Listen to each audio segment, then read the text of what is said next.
Shalom Bapak Ibu Saudara yang kasih Tuhan. Puji syukur kepada Tuhan kita dapat berjumpa kembali dalam ibadah raya kita pagi hari ini. Kita sebagai orang percaya, kita disarankan untuk selalu tetap belajar, karena kitalah yang menjadi kesaksian hidup bagi semua orang dimanapun kita ditempatkan. Dan dengan kita membaca firman, kita merenungkan firman Tuhan, bahkan melakukan firman Tuhan dalam kehidupan kita, kita pasti lebih baik daripada yang lain. Dan pastinya kita akan mendapatkan kekuatan-kekuatan yang baru di setiap persoalan yang kita hadapi di dalam dunia ini. Untuk mengawali ibadah kita, mari bersama-sama kita memuji nama Tuhan dengan pujian "Ku Kan Terbang Tinggi Bagai Raja Wali".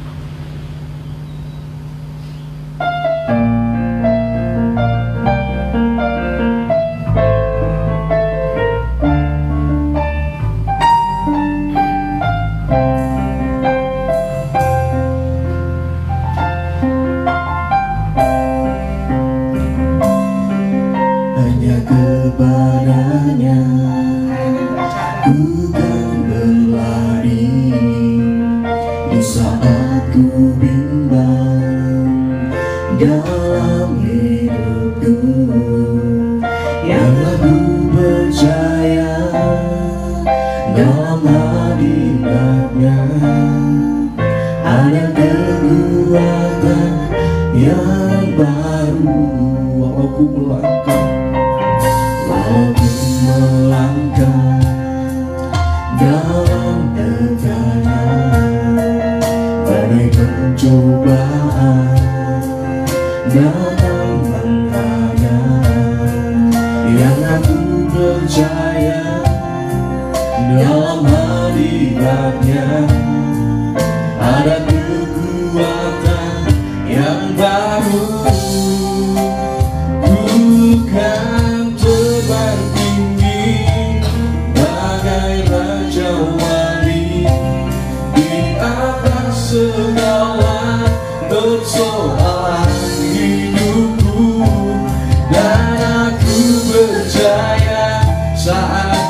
bagai Raja Wali di atas segala persoalan hidupku. Dan aku percaya saat ku bersama Dia, tiada yang mustahil bagi Dia. Bukan terbanding bagai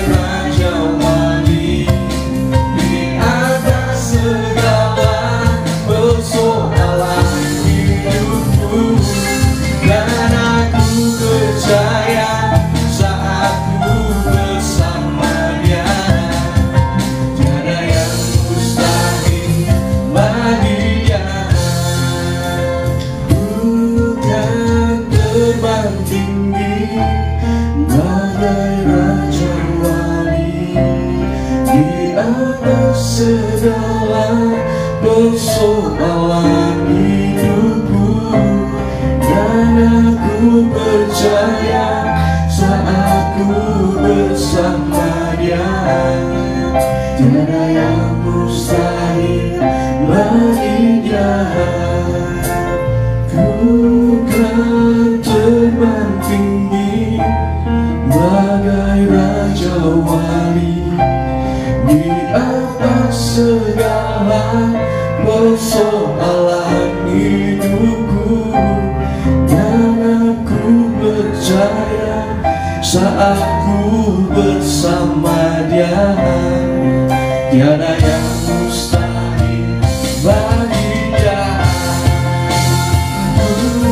Bukan terbang tinggi bagai Raja Wali di atas segala persoalan hidupku. Dan aku percaya saat ku bersama Dia, tiada yang mustahil bagi Dia. Bukan terbang tinggi bagai Raja Wali di atas segala persoalan hidupku. Dan aku percaya saat ku bersama Dia, tiada yang mustahil bagi Dia. Bukan terbang tinggi bagai Raja Wali di atas segala persoalan hidupku. Dan aku percaya saat ku bersama Dia, tiada yang mustahil bagi Dia. Tiada yang mustahil bagi Dia. Tiada mustahil, tiada yang mustahil bagi Dia.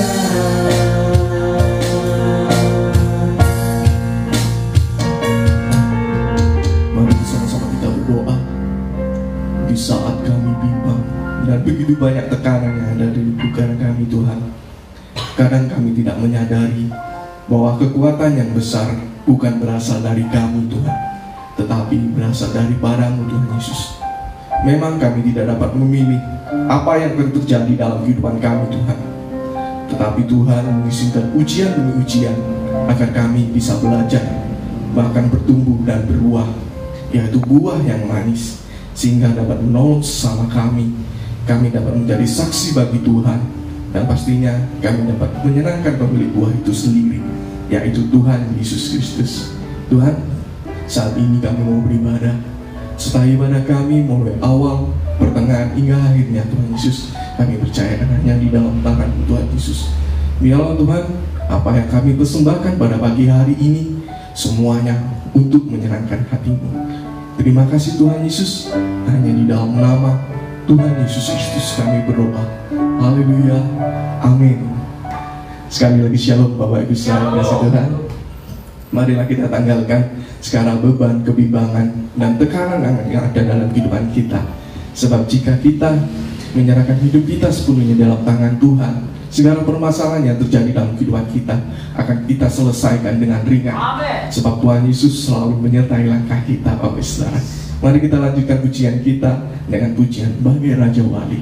Kita akan terbang tinggi bagaikan Raja Wali yang bisa melintasi gunung tinggi, Bapak Saudara.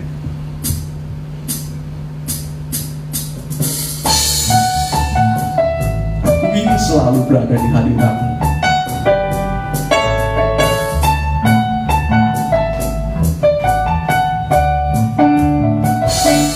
Aku ingin selalu berada di hadirat-Mu. Aku ingin selalu berlindung dalam tangan-Mu. Di bawah kerbau sayap-Mu, Kau bawaku terbang tinggi, melintasi langit biru bagaikan Raja Wali. Aku ingin selalu, aku ingin selalu berada di hadirat-Mu. Aku ingin selalu berlindung dalam Aku ingin selalu berlindung dalam tangan-Mu. Di bawah kerbau sayap-Mu, di bawah kerbau sayap-Mu, Kau bawaku terbang tinggi, melintasi langit biru bagaikan Raja Wali, bagai Raja Wali, bagai Raja Wali, melintasi gunung tinggi, bagai Raja Wali, melintasi badai hidup. Di bawah kerbau sayap-Mu, Kau bawaku terbang tinggi, melintasi langit biru bagaikan Raja Wali.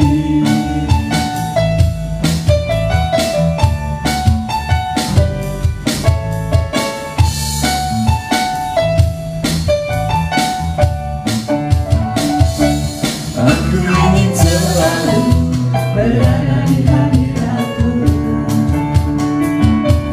Aku ingin selalu berlindung dalam tangan-Mu. Di bawah kerbau sayap-Mu, Kau bawaku terbang tinggi, melintasi langit biru bagaikan Raja Wali. Aku ingin selalu, aku ingin selalu berada di hadirat-Mu. Aku ingin selalu berlindung dalam tangan-Mu. Di bawah kerbau sayap-Mu, di bawah kerbau sayap-Mu, Kau bawaku terbang tinggi, melintasi langit biru bagaikan Raja Wali, bagai Raja Wali, bagai Raja Wali, melintasi gunung tinggi, bagai Raja Wali, melintasi badai hidup. Di bawah kerbau sayap-Mu, Kau bawaku terbang tinggi, melintasi langit biru bagaikan Raja Wali, bagai Raja Wali, bagai Raja Wali, melintasi gunung tinggi, bagai Raja Wali, melintasi badai hidup. Di bawah kerbau sayap-Mu, Kau bawaku terbang tinggi, melintasi langit biru bagaikan Raja Wali. Aku selalu berada di hadirat-Mu.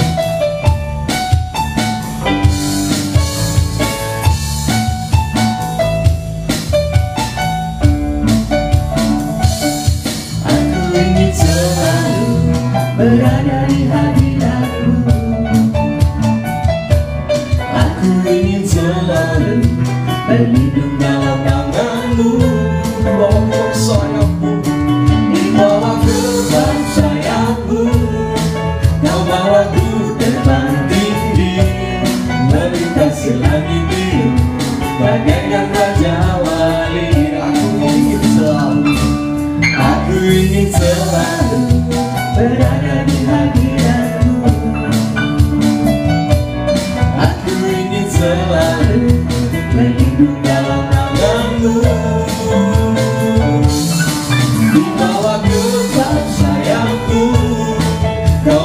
Bawaku terbang tinggi, melintasi langit biru, bagaikan Raja Wali di pantai Raja Wali. Bagai Raja Wali, melintasi gunung tinggi, bagai Raja Wali, melintasi badai hidup. Di bawah gerbang sayapmu, kau bawaku terbang tinggi, melintasi langit biru, bagaikan Raja Wali, bagai Raja Wali. Bagai Raja Wali, melintasi gunung tinggi, bagai Raja Wali, melintasi badai hidup. Di bawah gerbang sayapmu, kau bawaku terbang tinggi, melintasi langit biru, bagaikan Raja Wali, melintasi langit biru, melintasi langit biru, bagaikan Raja Wali, melintasi langit biru, melintasi langit biru, bagaikan Raja Wali.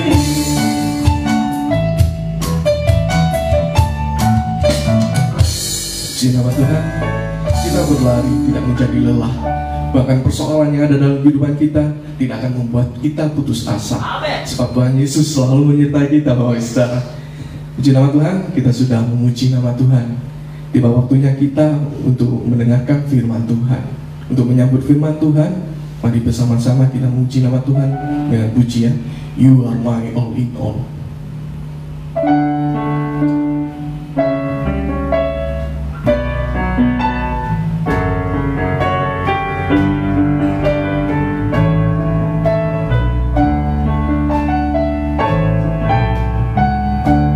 You are my strength when I am weak. You are the treasure that I see. You are my all in all. Singing your ways of praises, child. Lord, to give up, I'd be a fool. You are my all in all. Engkaulah kekuatanku, Engkaulah kemuliaanku, Engkaulah segalanya.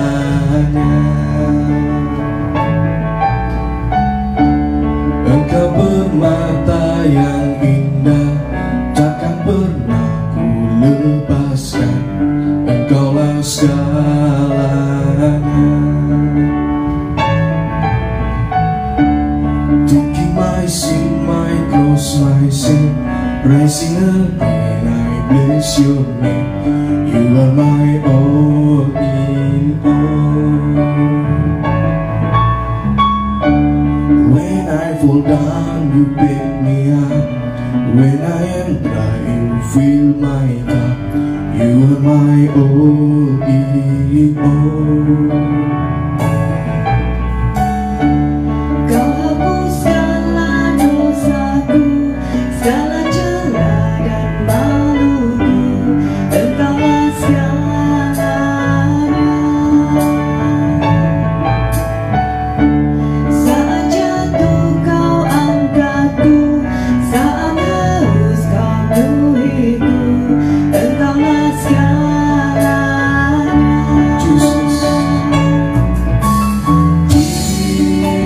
Jesus, Lamb of God, worthy is your name. Jesus, Lamb of God, worthy is your name. Yesus, Domba Allah, mulia namamu.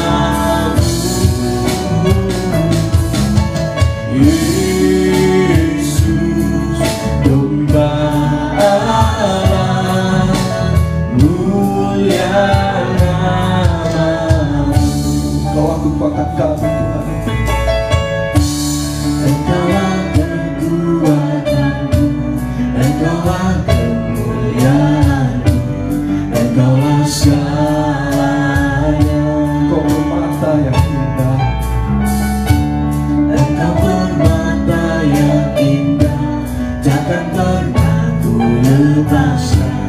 Engkaulah segalanya.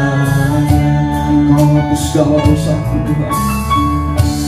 Kau hapus segala dosaku, segala celah dan maluku. Engkaulah segalanya. Saat jatuh kau angkat kami Tuhan. Saat jatuh kau angkatku, saat harus kau pulihku. Engkaulah segalanya Yesus. Yesus, domba Allah, mulia nama-Mu. Yesus, domba Allah, mulia nama-Mu. Yesus, Yesus, domba Allah, mulia nama-Mu. Yesus, domba Allah, mulia nama-Mu. Jesus, Jesus, Lamb of God, worthy is your name. Jesus, Lamb of God, worthy is your name. Yesus, Yesus, domba Allah, mulia nama-Mu. Yesus, domba Allah, mulia nama-Mu. Tuhan, lewat lagu pujian ini kami mau mempersembahkan hati dan hidup kami hanya kepada-Mu Tuhan Yesus. Sebab kami tahu Tuhan, hidup kami ini adalah milik-Mu Tuhan. Hati ini untuk mengasihi-Mu Tuhan, dan hidup kami ini Tuhan untuk melayani-Mu hingga akhir hidup kami Tuhan Yesus. Kau segalanya Tuhan, kuberikan segalanya Tuhan.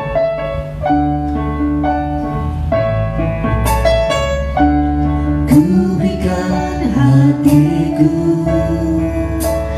dan jiwaku, semuanya bagi-Mu di dalam hidupku, di setiap waktu. Nyatakan jalan-Mu. Kuberikan hatiku dan jiwaku,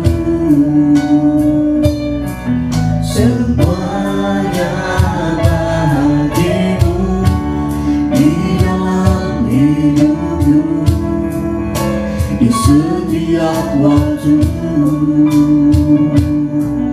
Nyatakan jalan-Mu. Berikan hatiku dan jiwaku. Berikan hatiku dan jiwaku, semuanya bagi-Mu di dalam hidupku, di setiap waktu. Nyatakan jalan-Mu. Berikan hatiku dan jiwaku, semuanya bagi-Mu di dalam hidupku,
segalanya bagi-Mu Tuhan.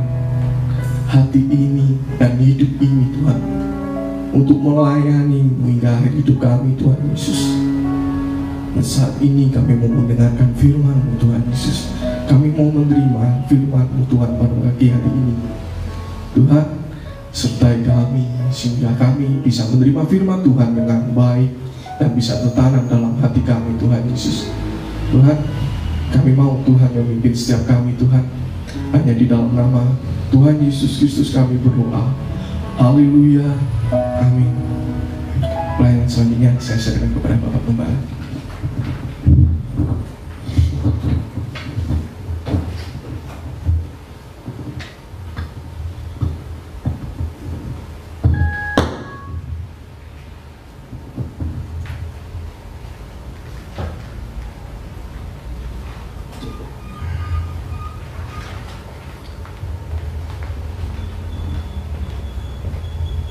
Selamat pagi, Shalom. Shalom. Kita bertemu lagi di dalam ibadah raya tanggal 23 Agustus, minggu keempat. Tidak terasa kita sudah menembusi waktu ke waktu hingga sampai pada bulan Agustus, melewati pertengahan tahun 2020. Kalau boleh saya refresh, minggu lalu kita baru melewati suatu peringatan yang besar, yaitu tentang Hari Kemerdekaan Republik Indonesia. Dan firman Tuhan pada waktu itu memberi kepada kita suatu dorongan supaya kita berkontribusi terhadap bangsa dan negara ini. Kontribusi antara lain ialah, pertama, kita sendiri harus hidup di dalam terang Tuhan, menjadi anak-anak Allah, anak-anak terang. Oleh karena Allah itu terang dan di dalamnya tidak ada kegelapan, maka sebagai anak-anak Allah kita hidup sebagai terang dunia. Saudara, sebetulnya terang itu mahal atau murah? Ini yang perlu kita kaji. Kalau saya pikirkan, sebetulnya terang itu sangat-sangat murah. Oleh karena Tuhan menciptakan matahari ini 24 jam dia menyala dengan terang, mengitari bumi, membagikan terang. Dia tidak pernah padam, dinikmati oleh seluruh makhluk di bumi ini. Kita tidak usah bayar apa-apa. Jadi kesimpulan saya, saudaraku, bahwa terang itu sesungguhnya adalah murah sekali, oleh karena dia merupakan kemurahan Allah bagi kehidupan di bumi ini.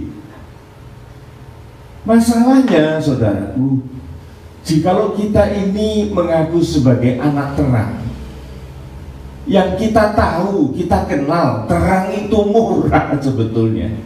Tapi seringkali anak Tuhan yang mengatakan hidup terang itu jual mahal di dalam pelayanan. Dia tidak mau memberikan kontribusi yang baik kepada masyarakat di sekitarnya. Jual mahal, saudaraku.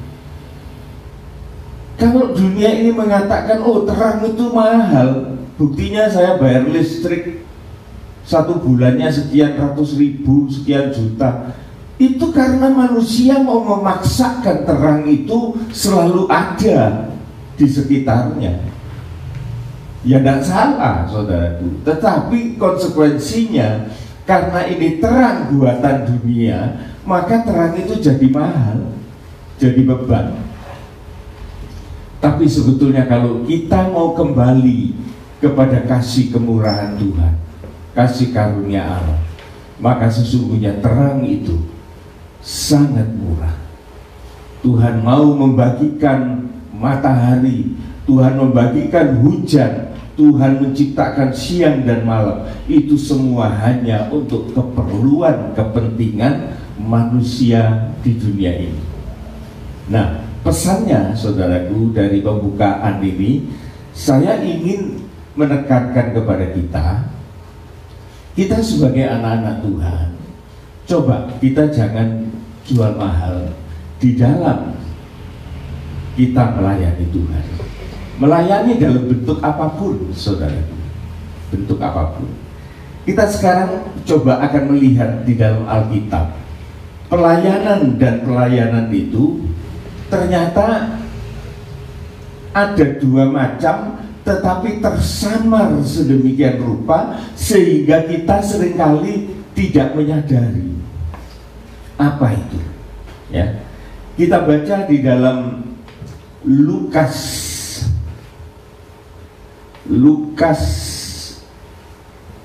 10 ayat yang ke-38 dan seterusnya. Ya. Lukas 10 ayat yang ke-38, demikian firman Tuhan. Ketika Yesus dan murid-muridnya dalam perjalanan, tibalah dia di sebuah kampung. Seorang perempuan yang bernama Marta menerima dia di rumahnya. Seorang yang bernama Marta menerima Yesus untuk masuk di dalam rumahnya. Terus perempuan itu mempunyai seorang saudara yang bernama Maria. Maria ini duduk dekat kaki Tuhan dan terus-menerus mendengar perkataannya. Jadi saudara bisa bedakan ya. Jadi pada waktu Yesus masuk di dalam rumah itu, maka seorang yang bernama Maria, saudara dari Marta ini, langsung dan dekat mendekati Yesus, dan dia menemui Yesus secara khusus. Jadi dia mementingkan perjumpaan dengan Yesus. Ya. Terus sedang Marta sibuk sekali melayani. Marta itu sibuk melayani, berarti dia meninggalkan Yesus di dalam keadaannya itu, dan kemudian dia beralih ke tempat yang lain untuk mempersiapkan segala sesuatu, melayani. Terus ia mendekati Yesus dan berkata, Tuhan, tidakkah engkau peduli bahwa saudaraku membiarkan aku melayani seorang diri? Suruhlah dia membantu aku. Nah, saudara, kelihatan ya. Jadi kelihatan ada perbedaan dari dua orang perempuan ini, wanita ini. Yang satu melayani Yesus, melayani Tuhan dengan mendekatkan diri, mendengarkan apa yang diperkatakan oleh Yesus. Sedangkan saudaranya Marta, dia melayani juga, tetapi melayani lewat pekerjaan-pekerjaan. Apakah ini keliru, saudaraku? Sejatinya tidak. Tuhan tidak menegur mereka selama mereka melakukan hal-hal semacam ini. Tetapi saudaraku, selang beberapa saat baru kelihatan perbedaannya. Marta, pada waktu dia melihat Maria hanya duduk mendengarkan perkataan-perkataan Yesus, maka timbullah sesuatu yang tidak baik di dalam hatinya, dan dia mulai protes. Protesnya itu, saudaraku, bukan kepada Maria, tetapi dia protesnya kepada Yesus. Dia mengatakan, kamu tidak peduli ya kalau saya kerja sendirian? Ya disuruh itu Maria itu membantu saya. Loh saudara, disinilah kita bisa melihat melayani dan melayani itu memang kelihatan sama, tetapi sungguh berbeda. Sekarang pertanyaannya, saudaraku, kalau saja pada waktu itu Yesus, sebelum Marta itu protes, pada waktu Yesus itu berbicara dengan Maria, kemudian Yesus mengatakan, Maria, bantulah saudaramu. Kira-kira mau tidak Maria? Kalau menurut pendapat saya ya, pasti dia mau. Pasti dia mau. Oleh karena Maria ini adalah seorang yang membuktikan ketaatan, kecintaan kepada Yesus, sehingga apapun yang dikatakan oleh Yesus pasti Maria ini akan melakukan. Sebaliknya, jikalau Marta ini disuruh untuk mendengarkan perkataan Yesus, meninggalkan pekerjaannya, kira-kira mau nggak? Saya pikir Marta ini keberatan, oleh karena dia tidak bisa melakukan sesuatu untuk Yesus. Nah, saudaraku, di sini kita bisa memetik suatu perbedaan bahwa pelayanan dan pelayanan itu beda. Orang yang melayani Yesus, orang yang melayani Tuhan, dia pasti bisa melayani pekerjaan Tuhan. Saudara perhatikan ini, saudara. Ini sangat penting. Orang yang dia melayani Yesus, melayani Tuhan, dia pasti bisa untuk melayani pekerjaan Tuhan. Tetapi sebaliknya, orang yang biasa melayani pekerjaan Tuhan belum tentu dia bisa melayani Tuhan. Ini hati-hati, saudaraku. Ini perlu saya beritahukan kepada rekan-rekan saya yang ada di tempat ini. Terus terang saya ini khawatir, saudaraku. Jikalau kita ini melayani Tuhan, kemudian kita menganggap bahwa pelayanan kita itu sudah baik, sudah super, sudah berhasil, dan kemudian pada waktu firman Tuhan diberitakan, maka kita sudah mengatakan aku sudah melayani Tuhan. Bukan, saudara, bukan itu. Bukan itu. Melayani Tuhan yang benar itu ialah bahwa kita mendekatkan diri kepada Tuhan dan mau menerima apa yang dikatakan oleh Tuhan. Ini ibadah yang statusnya lebih tinggi daripada sekedar kita melayani secara fisik. Oleh sebab ini harus menjadi suatu pengertian di dalam kehidupan kita. Jangan kita melayani pekerjaan Tuhan, tetapi justru kita jauh dari Tuhan. Saya bukan omong kosong, saudara ya, karena saya ini digembalakan di suatu gereja itu 45 tahun lebih.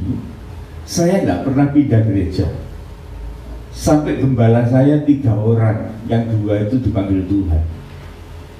Saking begitu koyotnya saya di gereja itu. Dan saya juga sering menyaksikan bagaimana orang-orang yang melayani Tuhan itu.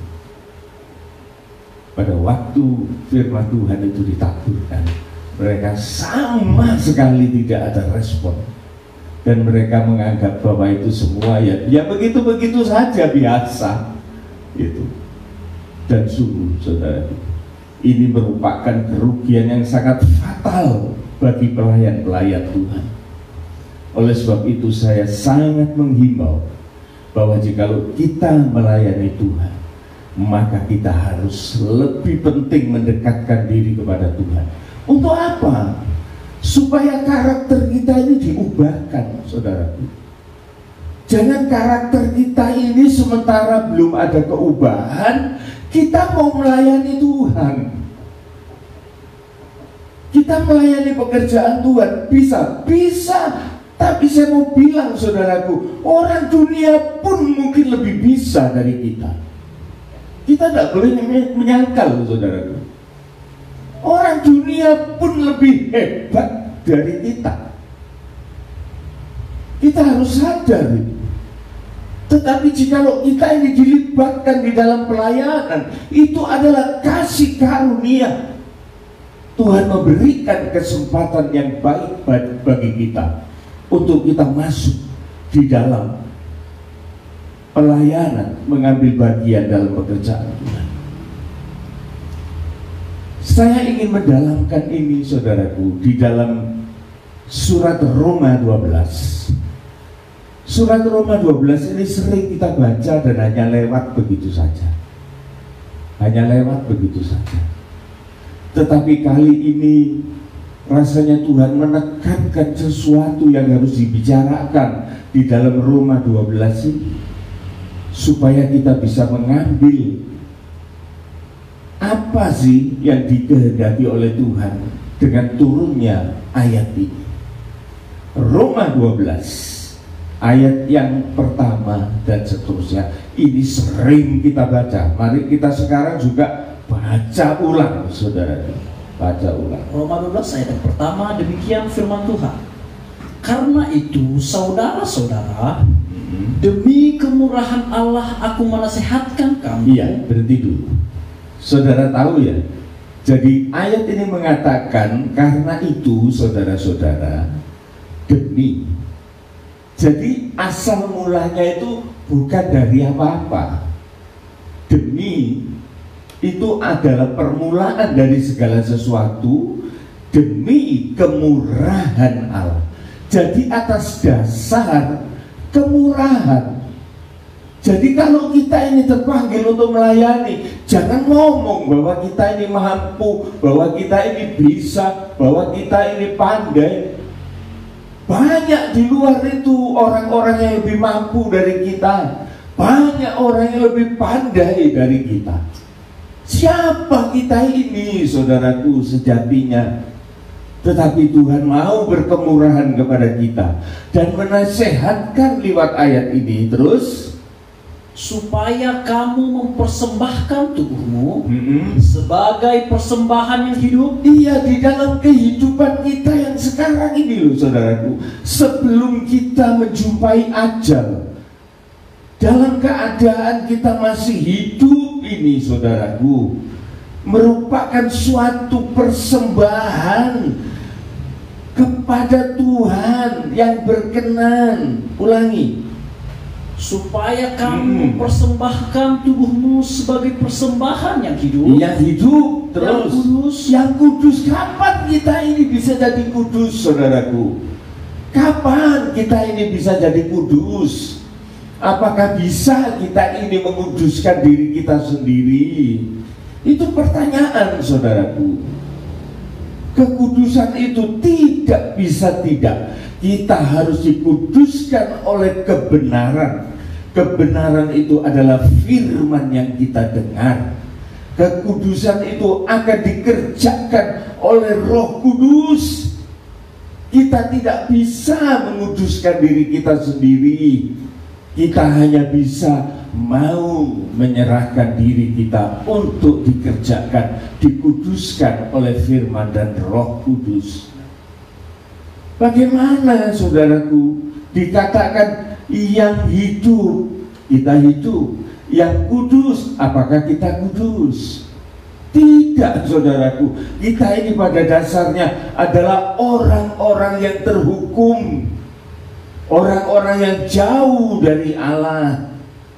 Terus, yang kudus dan yang berkenan kepada Allah. Apakah kita ini sudah berkenan di hadapan Allah? Apakah kita ini menyukakan hati Tuhan, memuaskan hati Tuhan?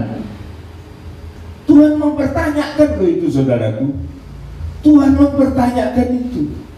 Apakah hidupmu yang sekarang ini, apa betul engkau persembahkan kepada Tuhan? Apakah hidupmu ini sudah berada di dalam kekudusan Allah sehingga engkau berani mempersembahkan tubuh yang kudus itu kepada Allah? Apakah engkau ini sudah menyukakan hati Tuhan di dalam pekerjaan perbuatanmu sehari-hari? Tidak semudah itu, saudaraku. Tidak semudah itu. Tapi Tuhan mengatakan itulah ibadahmu yang sejati. Ya, jadi Tuhan mau ibadah itu begitu. Jadi ibadah itu bukan sambil lalu, tetapi betul-betul mempersembahkan hidup yang dikuduskan oleh firman dan Roh Tuhan, dan kemudian menyenangkan hati Tuhan. Itu yang layak untuk kita persembahkan kepada Tuhan. Nah, untuk itu, saudaraku, ayat firman ini menjelaskan lebih dalam lagi dalam ayat yang kedua. Coba baca ayat kedua. Demikian, janganlah kamu menjadi serupa dengan dunia ini. Nah, ada tandanya, saudaraku. Jangan kamu menjadi serupa dengan dunia ini. Ini yang harus kita perhatikan, saudaraku. Nanti firman Tuhan ini akan memberitahukan kepada kita serupa dengan dunia ini gimana modelnya. Terus, tetapi berubahlah oleh pembaharuan budimu. harus ada pembaharuan lebih dahulu. Pembaharuan ini bukan secara physically, jadi bukan di dalam penampakan kita berubah, tetapi perubahan ini sentral pada akal budi yang meliputi hati dan perasaan kita. Hendaklah engkau seperti perasaan Yesus, seperti pikiran Yesus. Apakah kita sudah ke sana? Apakah kita berbangga dengan keadaan kita sekarang ini? Banyak yang harus dipertanyakan. Jangan serupa dengan dunia, tetapi serupa dengan Kristus. Dunia ini sudah jelas, saudaraku, isinya ialah berantem aja, saudaraku. Berantem aja. Kalau saudara mau ya, coba kita lihat ya di dalam Roma pasal yang ketiga, ini mungkin bisa memberikan suatu indikasi kepada kita bagaimana kita ini keadaan kita sebelumnya. Roma pasal yang ketiga ayat yang ke-10, ini model kita pada waktu kita serupa dengan dunia ini. Ayat 10 dan seterusnya. Demikian, seperti ada tertulis, tidak ada yang benar, seorang pun tidak. Di mata Tuhan, saudaraku, tidak ada seorang pun yang patut atau layak untuk dibenarkan. Seorang pun tidak. Jadi kalau tidak benar ya salah, saudaraku. Bersalah di hadapan Tuhan. Terus, tidak ada seorang pun yang berakal budi. akal budinya itu kotor. Isinya cuma perkara-perkara yang najis. Di dalam akal budinya itu selalu memikirkan keduniawian, kekejian, kenajisan, kenikmatan dosa. Lebih celaka lagi, saudaraku, lanjut. Tidak ada seorang pun yang mencari Allah. Loh, lah ya itu apa, saudaraku? Itulah kehidupan manusia itu pada mulanya. Tidak seorang pun mencari Allah. Loh, Tuhan ini muncul enggak? Buktinya banyak orang mencari Allah, katanya. Tetapi Allah yang bagaimana yang dicari? Allah yang menurut pikirannya sendiri kan? Orang Kristen pun juga katanya Kristen mencari Allah, tetapi Allahnya itu siapa? Kan kelihatan waktu berdoa. Kelihatan. Dia menganggap Allah itu sesuatu yang bisa dia perintah-perintah dan sesuatu yang harus bisa menyenangkan hatinya. Allah macam apa? Saya banyak melihat di dalam Facebook atau apa itu, ada orang yang minta bantu doa kepada pendeta. Saya perhatikan, Pak Pendeta, tolong doakan saya galau, hari ini pikiran saya kacau, pacar saya meninggalkan saya, gendeng. Apa ini worthy, layak, berharga untuk seorang hamba Tuhan itu? Saya kadang-kadang jengkel, Pak Saudara. Dari dulu ini saya itu jengkel. Kalau ketemu orang di, Pak Pendeta, tolong doakan saya. Kenapa? Waduh, utang saya banyak. Jadi saya bilang ya, jangan utang. Masih saya doakan 1000 kali kalau kamu tetap dengan kebiasaan utang, ya kamu terlibat dengan hutang. Jadi hamba Tuhan itu saya pikir disuruh jadi kodok, jadi suruh berdoa terus sampai bungkuk. Terus terang saya tidak mau. Tidak mau. Kalau saya menilai bahwa permintaan itu unworthy, tidak layak, saya selalu bilang berdoa sendiri. Tetapi kalau memang saya pertimbangkan permohonan doa itu merupakan suatu kebutuhan yang harus ditopang, maka saya akan berdoa dengan sungguh-sungguh bagi orang itu. Jadi di sini saudaraku, tidak ada seorang pun yang mencari Allah. Kalaupun kita mencari Allah itu katanya, dan Allah yang kita cari itu bukan Allah yang seperti Allah yang kita lihat di dalam firman Allah. Allah itu berkuasa untuk mengubahkan kehidupan seseorang.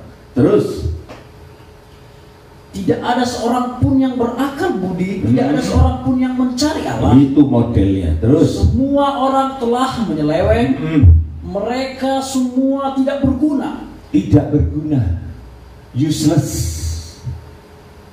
tidak ada gunanya bagi Allah. Terus, tidak ada yang berbuat baik, tidak seorang ada. Pun tidak. Seorang pun tidak untuk dia mau berbuat baik. Terus, kerongkongan mereka seperti kubur yang ternganga, lidah mereka merayu-rayu, iya. Bibir mereka mengandung bisa. Itu modelnya, model mulutnya orang dunia, menganga seperti kuburan. Jadi semua itu mau ditelan, saudara. Apa itu? Gelojoh, suka makan. Semua bangkai-bangkai hewan dimasukkan di dalam mulutnya tanpa punya takaran. Gelojoh, kerongkongan mereka seperti kubur yang ternganga. Bahkan lidah mereka merayu-rayu, bibirnya mengandung bisa. Loh, kehidupan kayak gini nih loh saudaraku, mau dipersembahkan kepada Tuhan. Kita sendiri mendengar merasa jijik loh. Bagaimana kita ini mau mempersembahkan yang kayak gini kepada Tuhan? Terus, mulut mereka penuh dengan sumpah serapah. Lihat aja saudaraku, akhir-akhir ini di media sosial, medsos, orang-orang yang katanya punya pendidikan tinggi, punya terpelajar, punya pangkat derajat, dan malah ada yang mengaku-ngaku orang-orang yang rohani. Tetapi kalau kita perhatikan saudaraku, mulut mereka penuh dengan sumpah serapah. Terus, kaki mereka cepat untuk menumpahkan darah. Rutuk sana, rutuk sini, serbu sana, serbu sini. Kalau disuruh gitu tuh guati banget untuk bikin ribut.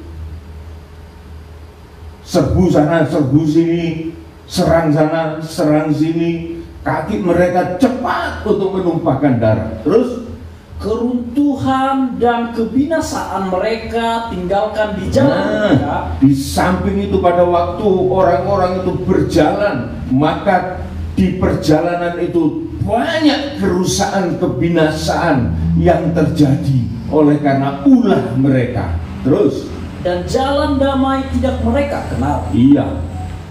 Rasa takut kepada Allah tidak ada pada orang itu. Iya, orang yang tidak punya damai. Bahkan lebih celaka lagi saudaraku, takut kepada Allah itu tidak ada pada orang itu. Dia hanya show sebagai orang Kristen, sebagai orang yang beragama, tetapi sesungguhnya kehidupan itu sedemikian rusaknya. Saudara, sebagai percepatan ingin saya berikan suatu pemahaman kepada kita semua bahwa sesungguhnya pelayanan itu saudaraku pada dasarnya itu memerlukan dua unsur yang tidak bisa kita lalaikan. Pertama saudaraku, yaitu bagaimana kita ini menjadi manusia yang diubahkan karakternya dulu. Itu penting, saudaraku. Setelah karakter itu berubah, diubahkan oleh Tuhan, maka di dalam Roma 12 itu ada sambungannya, Tuhan memberikan karunia-karunia. Tetapi mana yang penting? Keubahan karakter atau karunia? Dua-dua penting, saudara. Tetapi yang sifatnya sangat berbeda ialah bahwa karakter itu, saudaraku, kita peroleh dari Tuhan itu permanen. Mengerti, saudara ya? Paham ya? Jadi permanen. Wataknya itu diubah gitu. Jadi dari manusia nafsani dirubah menjadi manusia yang rohani. Itu sifatnya permanen, saudaraku. Permanen sampai mati juga sifatnya itu begitu. Itu adalah pendekatan kepada Tuhan yang berhasil. Melayani Tuhan yang berhasil. Ada keubahan hidup permanen sifat tabiatnya. Kita lihat bagaimana modelnya orang yang sudah punya keubahan yang permanen ini. Kita melihat di dalam Kolose 3. Kolose 3 ayat yang kelima seterusnya. Kolose 3 ayat yang kelima, demikian firman Tuhan. Karena itu matikanlah dalam dirimu segala sesuatu yang duniawi. Kembali lagi menyentuh tentang keduniawian, bukan manusia duniawi lagi. Terus yaitu percabulan. Percabulan itu luar biasa. Percabulan. Terus Kenajisan. Terus hawa nafsu. Terus nafsu jahat. Iya. Dan juga keserakahan. Iya. Yang sama dengan penyembahan berhala. Saudara lihat ya, semua dosa yang dikatakan oleh ayat kelima dari Kolose 3 ini mendatangkan rasa kecanduan di dalam kehidupan manusia, mendatangkan rasa ketagihan. Nah, ketagihan ini, saudaraku, itu oleh Tuhan dikategorikan sebagai orang yang terikat dengan berhala.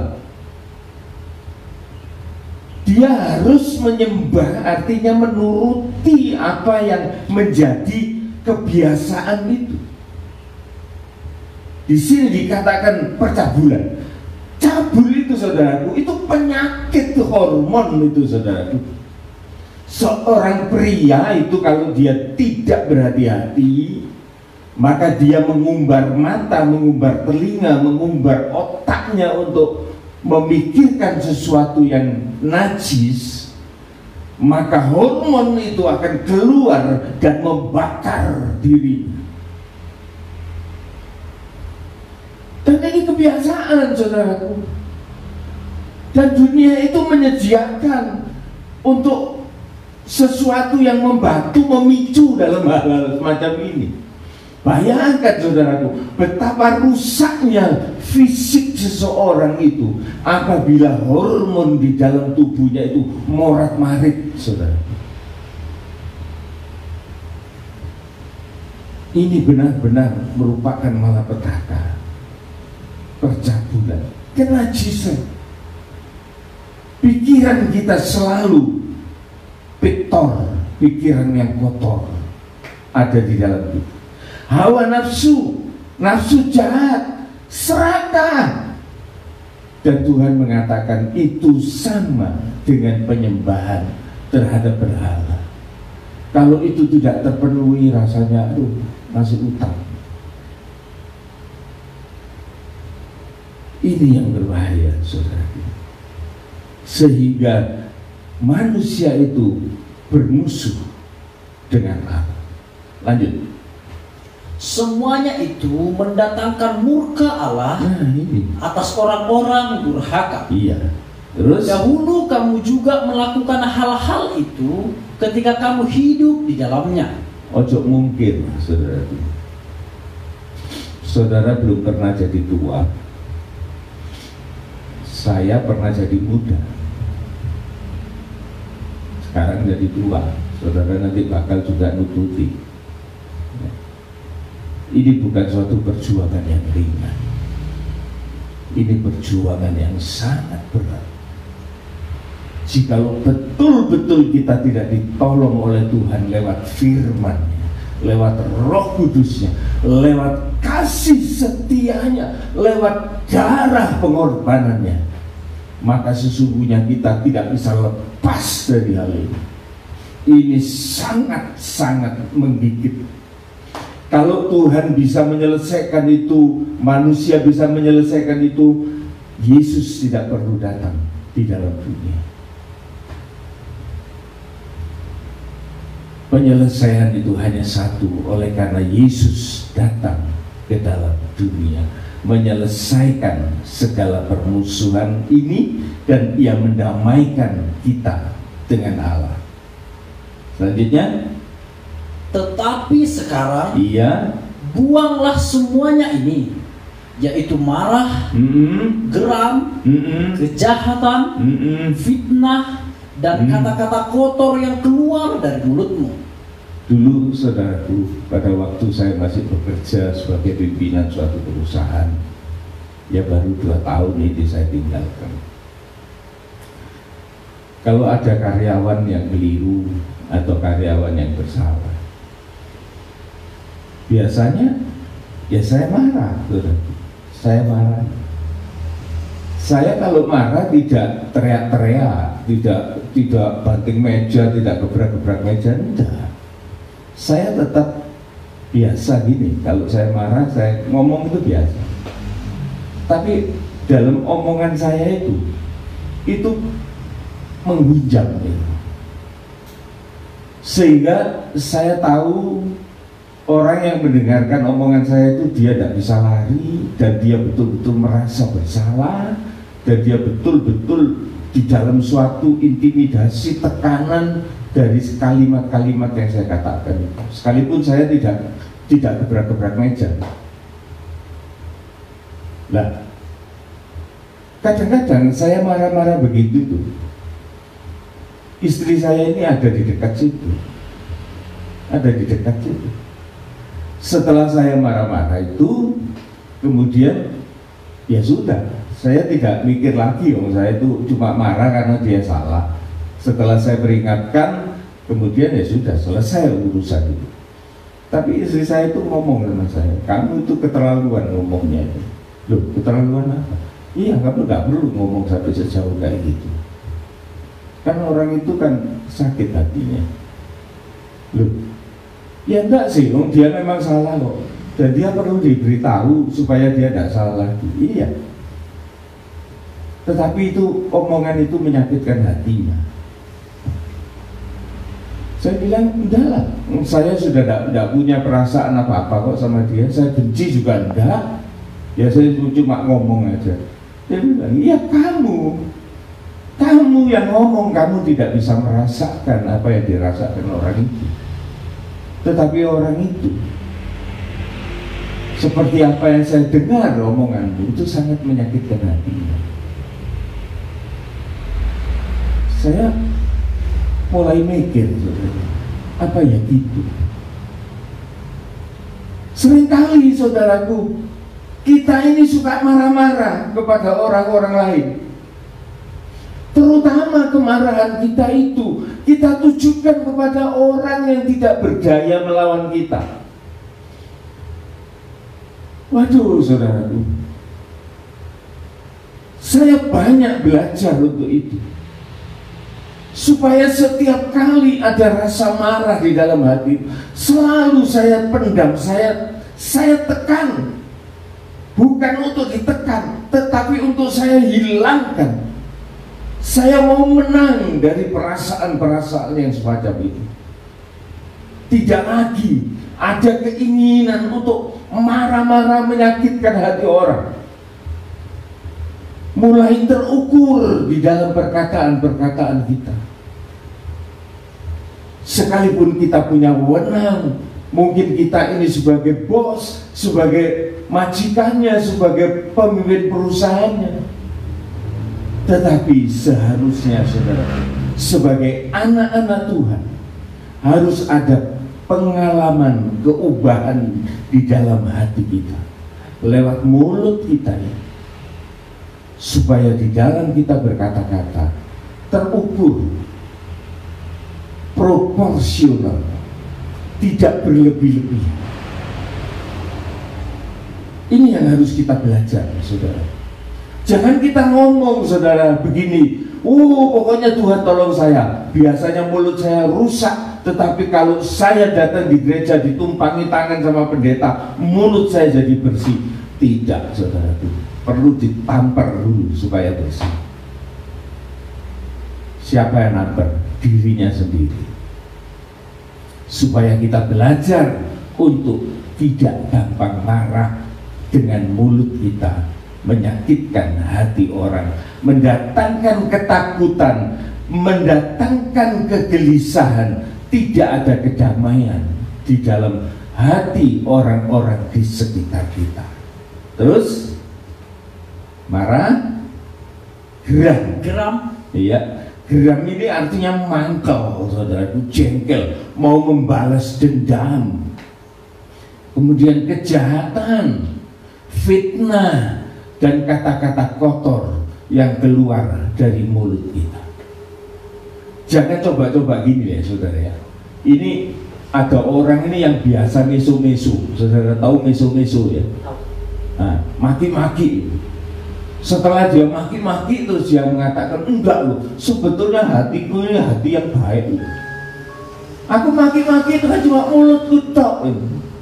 Wah, orang ini bohongnya luar biasa. Segala perkataan yang keluar dari mulut itu sebetulnya itu dari hati. Jadi kalau orang itu sudah maki-maki, ngomongnya kotor, rusak, sudah. Jangan pakai alat ukur lain. Ukur aja dari omongan orang itu. Kita tahu ini hati orang ini isinya apa aja, itu kita tahu. Sekalipun dia ngaku orang suci, orang wis gedabrus, omongannya itu dapat kita bisa nilai bahwa di dalam hati itu keluar perkataan-perkataan dari mulut kita. Jangan bicara bahwa sebetulnya saya ini orang baik, cuma watak saya ini keras. Itu kan menutupi kenyataan, menyangkali fakta. Tidak, saudara. Orang ini tetap adalah orang yang belum beres di hadapan Tuhan. Terus, tetapi sekarang buanglah semua, maksud saya ayat yang ke-9, jangan lagi kamu saling mendustai. Ini lebih lagi mendustai. Kita sering mendengar bahwa dusta itu adalah iblis, bapak segala dusta. Jadi kalau orang itu masih mendustai, suami dustai istri, istri dustai suami, orang tua dustai anak, anak mendusta orang tua, dan teman-teman semua didustai, maka orang itu sebetulnya masih belum ada keubahan dan dia masih tetap menjadi anak iblis, anak setan.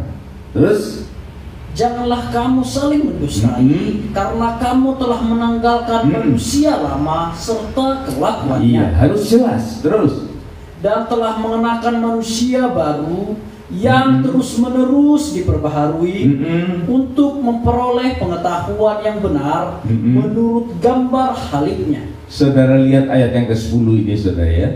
Jadi mengenakan manusia yang baru, yang terus-menerus. Artinya, saudaraku, tidak seandek-seanyet.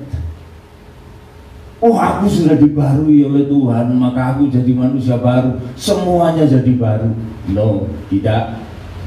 Untuk pembaruan itu ada proses, saudaraku.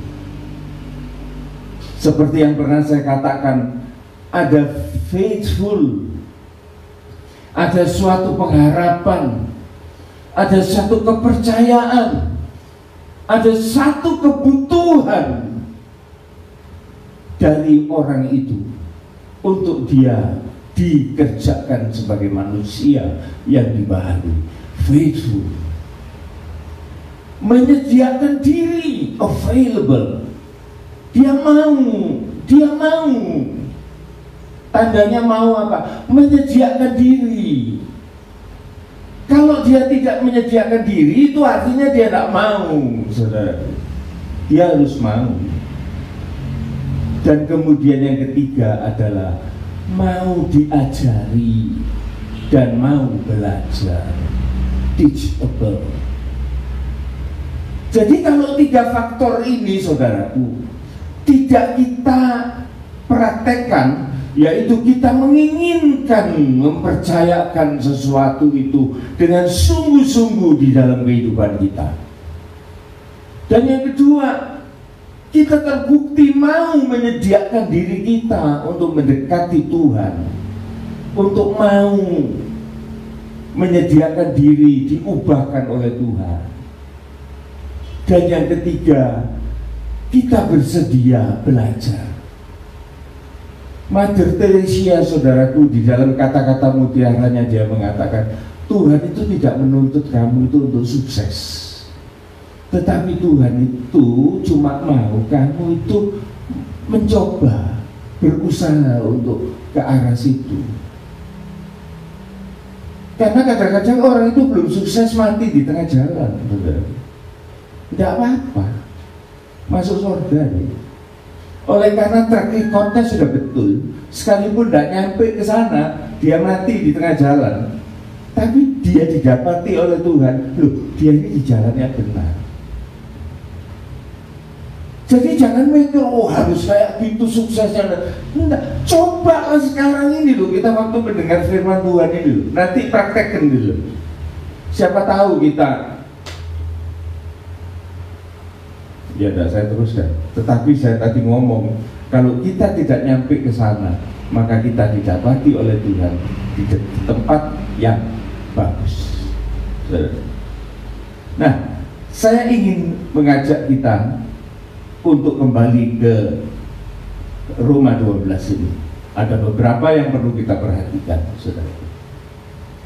Jadi kalau tadi dikatakan bahwa untuk melayani Tuhan, pertama-tama ialah karakter kita sebagai dasar untuk melayani Tuhan.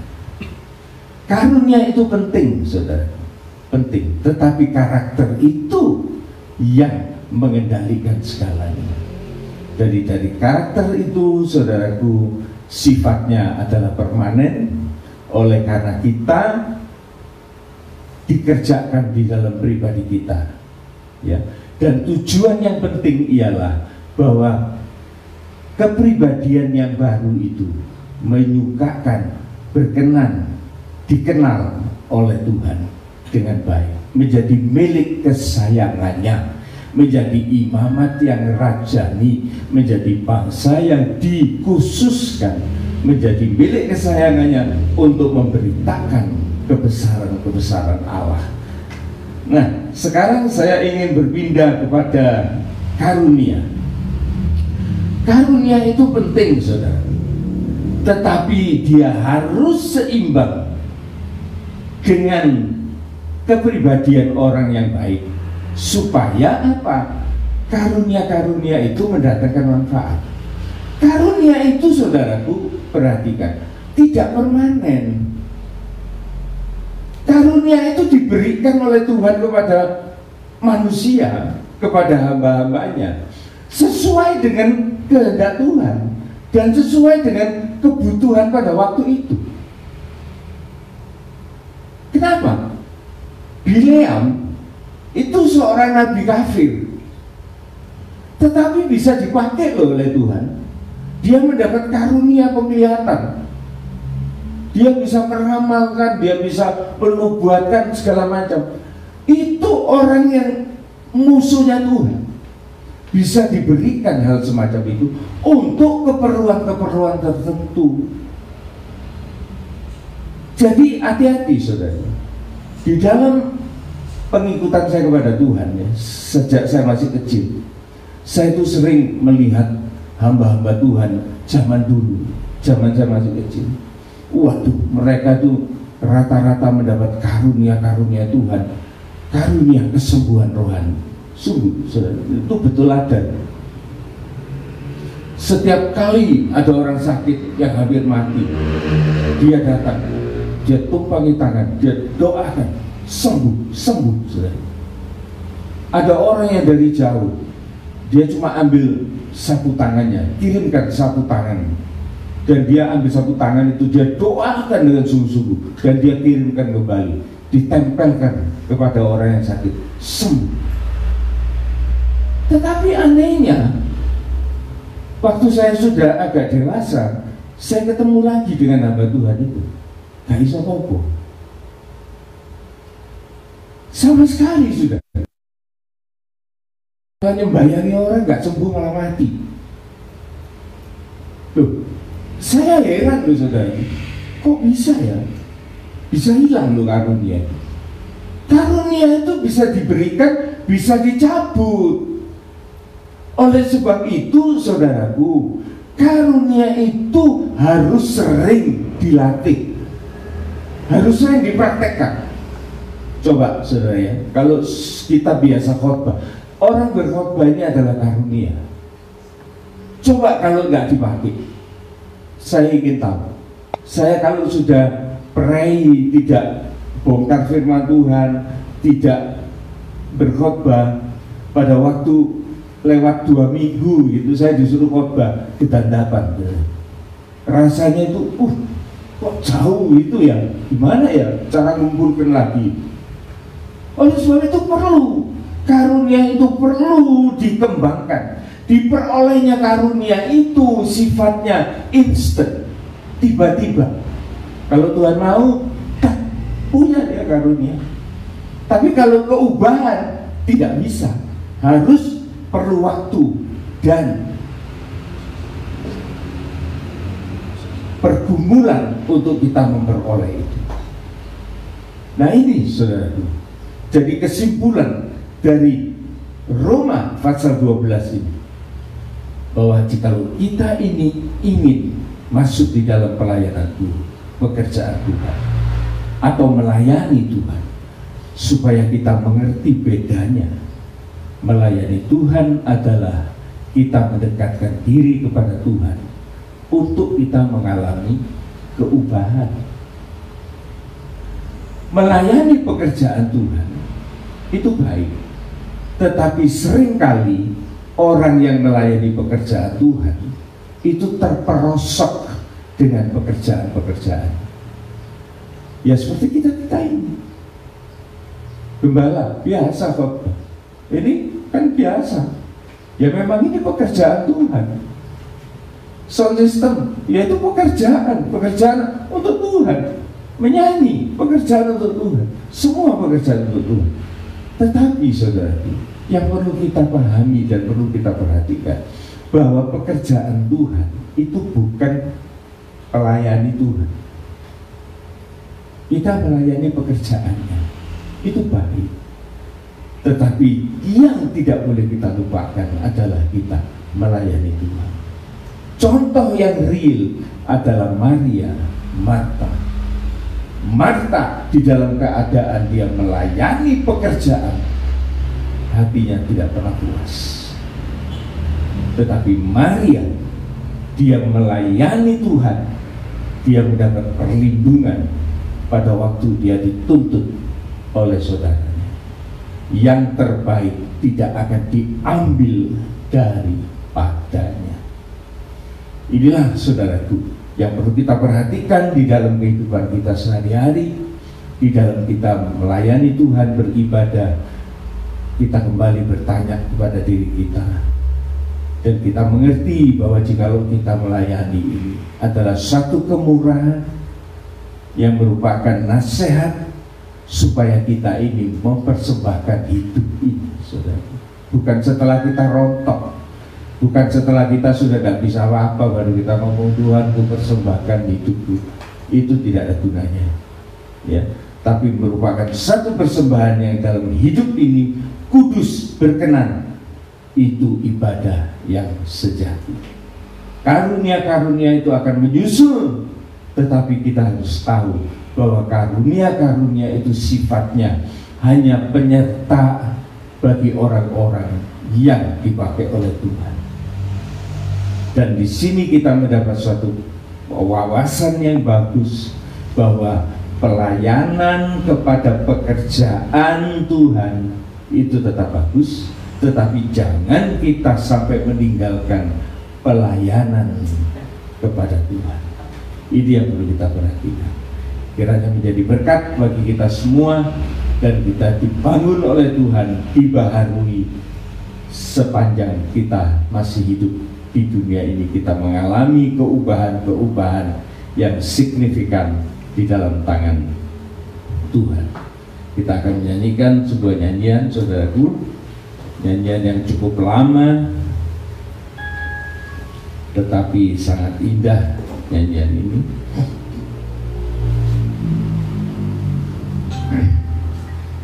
(107) di dalam nyanyian rohani.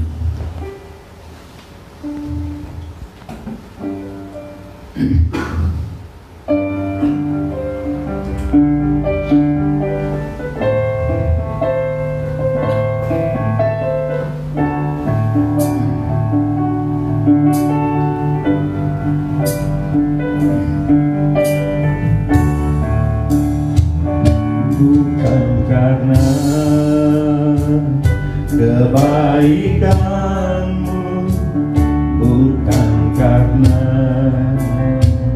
fasih lidahmu, bukan karena kekayaanmu. Kau dipilih, kau dipanggilnya, bukan karena kelebihanmu, bukan karena baik rupamu, bukan karena kecakapanmu. Kau dipanggil, kau dipakainya. Bila engkau dapat itu karenanya, bila engkau punya semua daripadanya, semua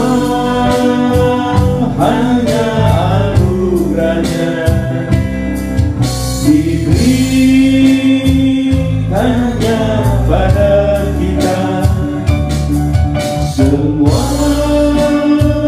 anugerahnya bagi kita, jika engkau dipakainya. Baik, bukan karena kebaikanmu, bukan karena fasilitasmu, bukan karena kekayaanmu. Kau dipilih, kau dipanggilnya, bukan karena kelebihanmu, bukan karena baik rupamu, bukan karena kecakapanmu. Kau dipanggil, kau dipakainya. Bila engkau dapat itu karenanya,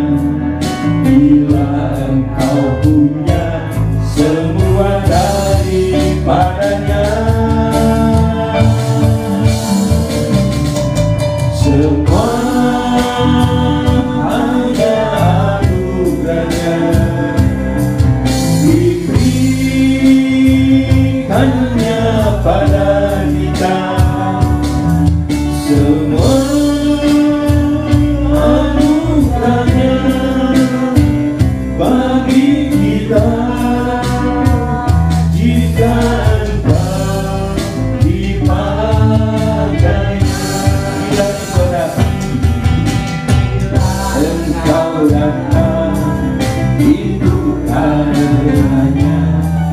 Bila engkau punya semua daripadanya, semua hanya anugerah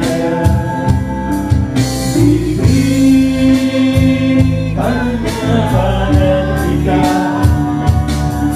Semua anugerahnya bagi kita, jika engkau dipakainya. Kita berdoa.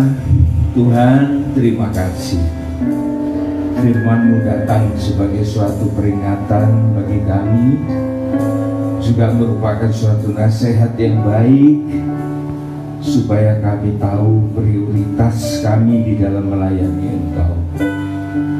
Prioritas melayani Tuhan bukan hanya melayani pekerjaan Tuhan. Melayani Tuhan menghasilkan suatu perubahan yang signifikan di dalam kehidupan manusia yang tadinya begitu kotor, begitu jahat. Tetapi oleh karena mendekatkan diri kepada firman dan Roh-Mu yang kudus, maka perubahan demi perubahan itu terjadi. Tidak instan, tetapi membutuhkan waktu, sehingga kita berubah hari demi hari untuk mendekati gambar Sang Khalik, yaitu menjadi sempurna seperti Bapa itu sempurna. Tuhan, Engkau juga mau memberikan kami karunia-karunia. Senyampang karunia-karunia ini kami manfaatkan dengan sungguh-sungguh, dengan penuh hati, dengan mencintai Tuhan. Maka karunia-karunia ini juga akan menetap di dalam kehidupan kami, sehingga kami bisa bermanfaat dan kami bisa bersaksi lebih leluasa tentang Tuhan. Begitu baik Engkau Tuhan. Tetapi saat ini kami sangat menyadari keadaan kami yang sedang di dalam perjalanan menuju kepada apa yang Engkau kehendaki. Biarlah Tuhan tetap menolong langkah-langkah kami, Tuhan, supaya kami tidak sombong, supaya kami tidak jual mahal, supaya kami punya kerendahan hati dan mau melayani sesama, mempunyai pikiran dan perasaan seperti Yesus yang meninggalkan keilahiannya untuk menjadi manusia biasa, bahkan taat sampai mengorbankan diri di atas kayu salib.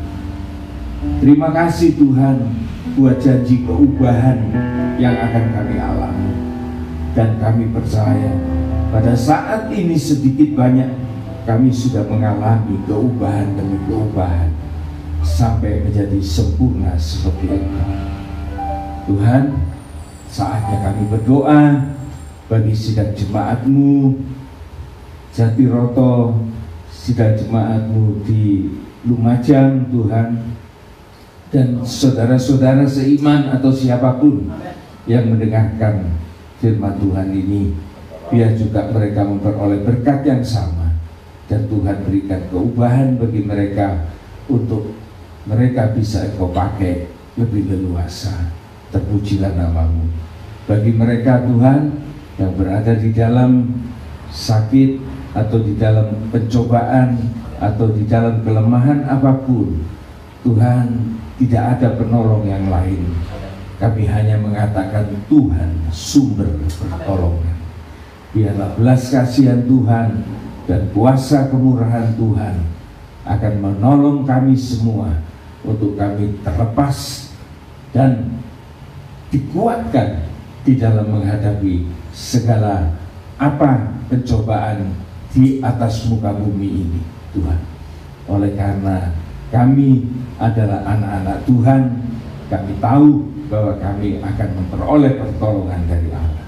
Terima kasih Tuhan bagi mereka yang berulang tahun atau bagi mereka yang membutuhkan segala sesuatu. Tuhan, ya Tuhan cukupkan, Tuhan berikan kebahagiaan bagi mereka. Sekarang kami mohonkan berkat-Mu, saudara-saudaraku yang dikasihi Tuhan Yesus Kristus. Terimalah berkat anugerah kasih sayang keselamatan yang kekal dari Allah Bapa, Putra dan Roh Kudus menyertai kehidupan kita semua, mulai dari saat ini sampai Maranatha Tuhan Yesus datang kembali. Kita lanjutkan aktivitas hari ini beserta dengan Dia dalam nama Tuhan Yesus Kristus. Amin, amin, amin. Tuhan berkati.